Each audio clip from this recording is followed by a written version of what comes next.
പക്ഷേ ഈ സിനിമയുടെ പല ഘട്ടങ്ങളിലായി ചില പ്രതിസന്ധികൾ നേരിട്ടിരുന്നു. ഇപ്പോൾ ഇതാ റിലീസിനായി അടുക്കുകയാണെങ്കിലും ആ പ്രതിസന്ധികൾ കുറച്ച് ഈ പ്രേക്ഷകരെ എല്ലാം ഒന്ന് ആശങ്കപ്പെടുത്തിയത് തന്നെയായിരുന്നു. ഇടയ്ക്കിത് നേരിട്ട ആ പ്രതിസന്ധികളിലേക്ക് നമുക്കൊന്ന് വരാം. സഹനിർമ്മാതാക്കളായ ലൈക്കയുമായി ചില വ്യവസ്ഥകളിൽ ഒത്തുപോയില്ല. അതായിരുന്നു വലിയൊരു പ്രതിസന്ധി. പിന്നാലെ ചിത്രം ഏറ്റെടുത്ത് ഗോകുലം ഗോപാലന്റെ മാസ് എൻട്രിയും നമ്മൾ കണ്ടു. പിന്നീട് അങ്ങോട്ട് എമ്പുരാൻ ടീമിന്റെ വക അപ്ഡേറ്റുകളുടെ പെരുമഴയായിരുന്നു. GR വെങ്കടേശ്വരൻ ചേരുന്നുണ്ട് വിവരങ്ങളുമായി.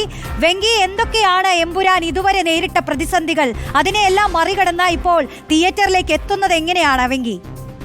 റോഷിനി, നമ്മൾ മോഹൻലാൽ ആരാധകരൊക്കെ ഒരുപക്ഷെ ഒരാഴ്ചക്കാലം തീ തിന്നൊരവസ്ഥ വരെ ഉണ്ടായിരുന്നു. പ്രത്യേകിച്ച് ഈ എമ്പുരാൻ്റെ ഒരു ടൈം ലൈൻ നോക്കുകയാണെങ്കിൽ ആദ്യം വരുന്നത് ടീസറാണ്. ഈ ടീസറിൻ്റെ തൊട്ട് പിന്നാലെ തന്നെ 36 ക്യാരക്ടർ പോസ്റ്ററുകൾ, 18 ദിവസങ്ങളിലായി ഒരു ദിവസം 2 ക്യാരക്ടർ പോസ്റ്ററുകൾ എന്ന രീതിയിൽ 36 ക്യാരക്ടർ പോസ്റ്ററുകൾ. ഇപ്പോൾ ഇതൊക്കെ കൃത്യമായി ഇറങ്ങുമ്പോൾ നമ്മൾ വിചാരിച്ചത് എന്താണ്, കറക്റ്റ് പ്രൊമോഷനൊക്കെ പോകുന്നുണ്ട്, സിനിമയും കൃത്യമായ തീയതിയിൽ ഇറങ്ങുമെല്ലാം അങ്ങനെയെല്ലാമായിരുന്നു.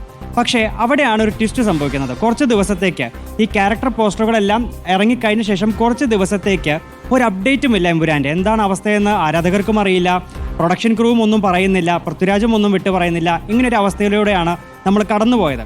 അപ്പോൾ ഇതിനിടയിൽ പക്ഷേ പൃഥ്വിരാജ് എന്ത് ചെയ്യുന്നു, രാജമൗലി സിനിമയുടെ ഷൂട്ടിങ്ങിനും മറ്റും പോകുന്നുണ്ട്. അപ്പോൾ ഇങ്ങനെയെല്ലാം ആയപ്പോൾ ആരാധകർക്കിടയിലും മറ്റ് സിനിമാ പ്രേമികർക്കുമിടയിലും എല്ലാം ഒരു അഭ്യൂഹം പടർന്നു, എമ്പുരാൻ റിലീസ് മാറ്റി വെച്ചേക്കുമെന്ന്. ഇതിൻ്റെ പ്രധാനപ്പെട്ട ഒരു കാരണം, ഇങ്ങനെ ഒരു അഭ്യൂഹം പടരാൻ ഒരു പ്രധാനപ്പെട്ട കാരണം, ഈ അപ്ഡേറ്റ് ഇല്ലാതിരിക്കാനുണ്ടായ ഒരു പ്രധാനപ്പെട്ട കാരണം എന്ന് പറയുന്നത് ഈ സഹനിർമ്മാതാക്കളായ ലൈക്ക പ്രൊഡക്ഷൻസുമായി ആശീർവാദിനുണ്ടായ ചില തർക്കങ്ങളെന്ന് തന്നെ നമുക്ക് പറയാം. ഇതിൻ്റെ പ്രധാനപ്പെട്ട കാരണം ഈ ലൈക്ക പ്രൊഡക്ഷൻസ് തമിഴിലെ മുൻനിര നിർമ്മാതാക്കളിൽ ഒരാളാണ്. ഇവരുടെ കഴിഞ്ഞ 4 ചിത്രങ്ങൾ, ഒന്ന് രജനികാന്തിൻ്റെ ലാൽസലാം, രജനികാന്തിൻ്റെ തന്നെയായ വേട്ടയൻ, മാത്രമല്ല കമൽഹാസൻ്റെ ഇന്ത്യൻ 2, അജിത്തിൻ്റെ വിടാമുയർച്ചി. ഈ 4 സിനിമകളും നമുക്കറിയാം തമിഴിലെ നമ്പർ 1 ടയർ നടന്മാരുടെ സിനിമകളാണ്. പക്ഷേ ഇവയെല്ലാം ബോക്സ് ഓഫീസിൽ തകർന്നടിയുകയാണ് ഉണ്ടായത്. മുതൽ മുടക്ക് പോലും തിരിച്ച് കിട്ടാത്ത അവസ്ഥയിലേക്ക് വരെ ഈ സിനിമകളുടെ ഒരു അവസ്ഥ മാറി എന്ന് പറയുമ്പോൾ അതിൻ്റെ ഒരു പരാജയം എത്രയെന്ന് നമുക്ക് ഊഹിക്കാവുന്നതേ ഉള്ളൂ. അപ്പോൾ ഈ പരാജയങ്ങളെല്ലാം കാരണം ലൈക്ക വലിയൊരു സാമ്പത്തിക പ്രതിസന്ധിയിലായി എന്നതാണ് ഒന്നാമത്തെ കാരണം. അപ്പോൾ തന്നെ ഈ സമയത്തെല്ലാം തന്നെ ഈ ആശീർവാദ് സിനിമാസുമായി എമ്പുരാനുമായി ഇവർ നിർമ്മാതാക്കളായിട്ടുണ്ട്. ഈ റിലീസിനോട് അടുക്കുമ്പോൾ ഈ ഓവർസീസ് ഡിസ്ട്രിബ്യൂഷൻ റൈറ്റ്സ് ആണ് ഈ ലൈക്കയ്ക്ക് ഉണ്ടായിരുന്നത്. ഈ ലൈക്ക ആ സമയത്ത് ഈ പൈസയുടെ കുറച്ച് പ്രശ്നങ്ങളുമെല്ലാമായിട്ട് ഈ ഓവർസീസ് ഡിസ്ട്രിബ്യൂഷനുമായി തിയേറ്ററുകളുമായി ബന്ധപ്പെട്ട് ചില പ്രശ്നങ്ങളുണ്ടായി.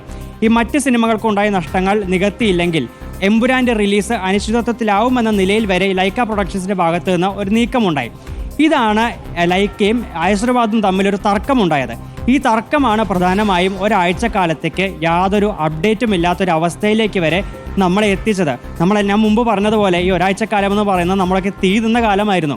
നമ്മൾ 2 വർഷത്തോളമായ ഒരു സിനിമയ്ക്ക് വേണ്ടി കണ്ണിമ കാത്തിരിക്കുകയാണ്. 27-ാം തീയതി മോഹൻലാലിനെ എങ്ങനെയെങ്കിലും തിയേറ്ററിൽ കാണണമെന്ന് പറഞ്ഞ് ഒരുപാട് പേരാണ് കാത്തിരിക്കുന്നത്. അപ്പോൾ അത്തരമൊരു അവസ്ഥയിൽ, അത്തരമൊരു ഹൈപ്പിൽ നിൽക്കുമ്പോൾ പെട്ടെന്ന് റിലീസ് മാറ്റുക എന്ന് പറയുന്നത് ഒരുപക്ഷെ എമ്പുരാൻ എന്ന സിനിമയ്ക്ക് പോലും ദോഷം ചെയ്യുന്നൊരു കാര്യമായിരുന്നു. അപ്പോൾ അതിൻ്റെ ഇടയിലാണ് ഗോകുലം ഗോപാലൻ സിനിമ ഏറ്റെടുക്കുന്നതും ലൈക്കയുമായുള്ള എല്ലാ ഇടപാടുകളും തീർത്ത് ലൈക്കയ്ക്ക് പകരം ആശീർവാദിനൊപ്പം സഹനിർമ്മാതാവായി വരുന്നതും. അതോടെയാണ് നമ്മുടെ എല്ലാം ആശങ്കയൊക്കെ ഒഴിയുന്നതും എമ്പുരാൻ വീണ്ടും 27-ന് തന്നെയെന്ന് ഉറപ്പിച്ച് പറയാവുന്നത്. പിന്നീട് അങ്ങോട്ട് നമുക്കറിയാമല്ലോ, ഈ അപ്ഡേറ്റുകളുടെ ഒരു പെരുമഴയായിരുന്നു. നമ്മൾ ട്രെയിലർ കണ്ടു, അർദ്ധരാത്രി ഒരു ട്രെയിലർ പുറത്തുവിട്ടു.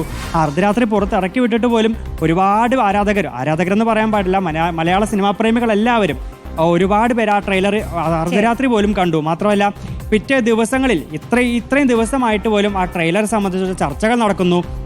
ടിക്കറ്റ് ബുക്കിങ്ങിൽ ഇന്ത്യൻ സിനിമയിലെ തന്നെ ഏറ്റവും പ്രധാനപ്പെട്ട ഒരു അച്ചീവ്മെന്റ് എമ്പുരാൻ കൈവരിച്ചിരിക്കുന്നു. തീർച്ചയായും എന്തായാലും ഈ പറഞ്ഞതുപോലെയാണ്. എന്തായാലും 27-ാം തീയതി തിയേറ്ററിൽ എത്തുമെന്നുള്ളതിന് ഇനി ഒരു സംശയം വേണ്ട. കാരണം ഈ ടിക്കറ്റുകളെല്ലാം ബുക്ക് ചെയ്ത് കഴിഞ്ഞിരിക്കുകയാണ്. പല തിയേറ്ററുകളിലും 5 ദിവസത്തേക്കുള്ള ടിക്കറ്റ് പോലും ഇനി കിട്ടാനില്ല. രാഗം തിയേറ്ററിൽ നിന്നൊക്കെയുള്ള പ്രതികരണങ്ങൾ പോലും നമ്മൾ കണ്ടതാണ്. GR വെങ്കടേശ്വരനാണ് ഈ സിനിമ നേരിട്ട പ്രതിസന്ധികൾ എന്തൊക്കെയാണ്, ഒടുക്കം ഈ സിനിമ എങ്ങനെയാണ് എത്താൻ പോകുന്നത് എന്ന കാര്യം വിവരിച്ചത്.